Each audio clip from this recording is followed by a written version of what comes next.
Elder Scrolls 4 Oblivion was developed and distributed by Bethesda Studios in 2006 for the PlayStation 3. And that's what I played it on, was the PlayStation 3. And let's start our review. And the biggest positives that I can say about Oblivion is that for a 2006 game, it is a giant world. There is a lot to explore in Oblivion.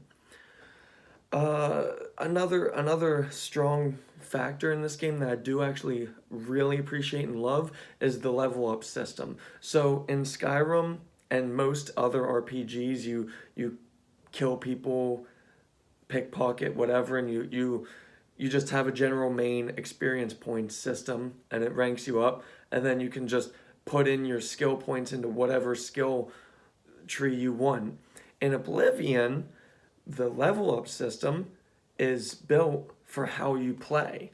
So for example, if you're a mage and you're using magic, it will gradually increase your magic. If you're just straight up walking and running throughout the whole world, it will increase your athletic skill. Same with pickpocketing, will improve stealth and whatnot. I do really love that feature too.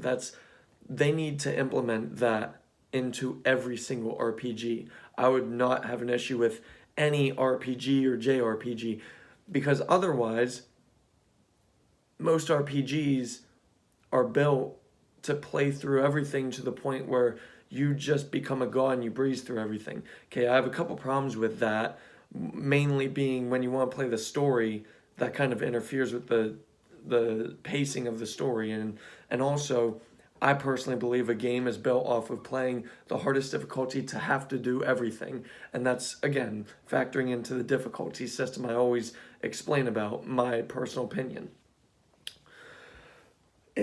Oblivion does have an interesting story. It's kind of melodramatic.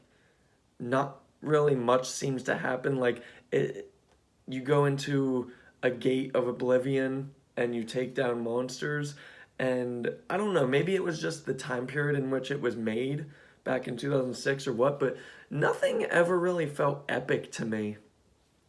And the story itself, everybody always says, oh, this new RPG game, well, the story will last you 50 hours. Okay, that's not true. The Witcher 3, for example, think that lasted me like 10 hours, main story, just main story. Oblivion is the same. It's 6 to 10 hours. The gameplay itself, I am okay with. I don't mind it. I don't think there's really anything great or mesmerizing, but it's a solid gameplay mechanic, just basically going in the world, whether you're a warrior, mage, thief, whatever it is, they have a bunch of gameplay mechanics at your disposal. It's not just a linear path where you have to play this way. They give you alternative options. Unfortunately, for me, Oblivion has far more negatives than most people would give it. Okay, my first negative for Oblivion, and you should know because I've reviewed 2006 PlayStation 3 games already, that I'm not biased. I'm very fair too. Okay, so an aged game that I play, I look at it as back in the day.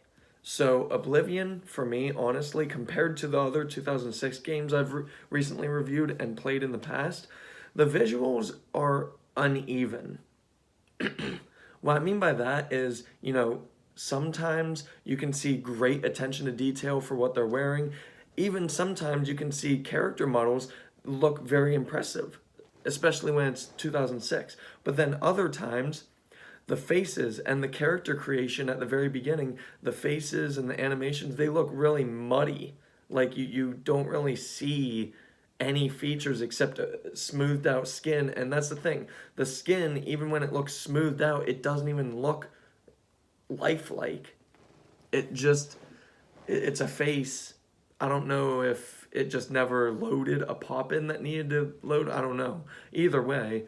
And that's another thing, too, that I have a negative for. This game can run slow because of how big the game is, the map. If you go from point A all the way to point B, expect to have loading areas, I'd say at least 3 times. Now, I'm the story is interesting, but here's my biggest problem with the story. Okay, this game is built 100% built off of playing through the story while doing everything else. Because if you go through the linear pathing of the story itself, it end up being boring. That's the best word I can say. I mean, roaming around the map, I never really looked for anything to do, but at the same time, there's like a what 35-second rule or something where something is always supposed to happen within like 35 seconds. Yeah, that's not the case in Oblivion. And they do the same in Red Dead Redemption 2 where it takes like a minute and a half or something. But the difference is in RDR2, it's always fun to play. In Oblivion, you're literally just power walking and not much happens. You'll get the occasional wolf attacking you or mole rat, and you turn around, shoot some fire at them, they die, continue.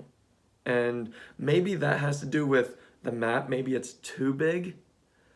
I don't know. But playing through just the story can get boring.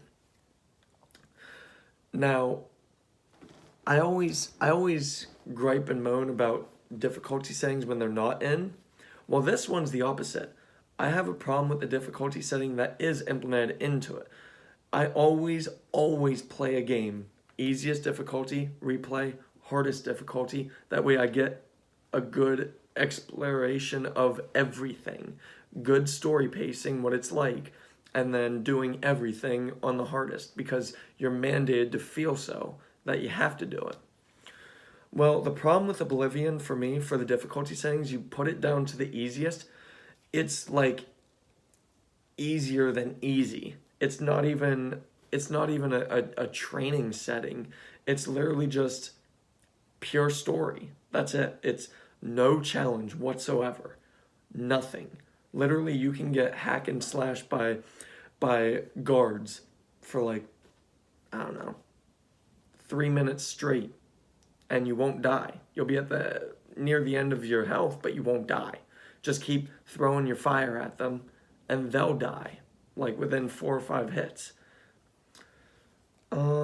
So yeah, my personal opinion, if you want to get a good sense of the story while having a good sense of the gameplay at first on the first playthrough, I would say start the difficulty at about 25%. So a little bit past the easy, but a little below normal, like below the middle of the scale. Another thing, and I touched base on this with the whole story playthrough being boring, but the mission design, it can be broken. There are some missions where the mission prior, they took all your stuff and you had to escape, couldn't get your stuff back. And then literally the next mission, you're tasked to go and take care of these spies. And then you have to do a mission within that mission. And the problem is, to continue the inside mission, you need coin or lock picks. Actually, you need both. And the problem is, the setting in the game's day setting where when you have to play it, nothing's open. You can't buy lockpicks. And even before buying lockpicks, you have to join a thieves guild. To join a thieves guild, you have to meet them at midnight, and then at midnight they tell you to go and find this person to pickpocket from them. Well, that's fine, dandy. Then you have to talk to a beggar. She asks for coin. You don't have coin. Why? Because the previous mission they stole your money.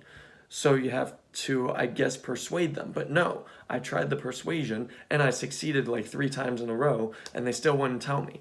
And that's a broken part of the mission design, is that I feel like they force you to have to go and explore to continue and progress through the story at some points in this game. And I don't like that.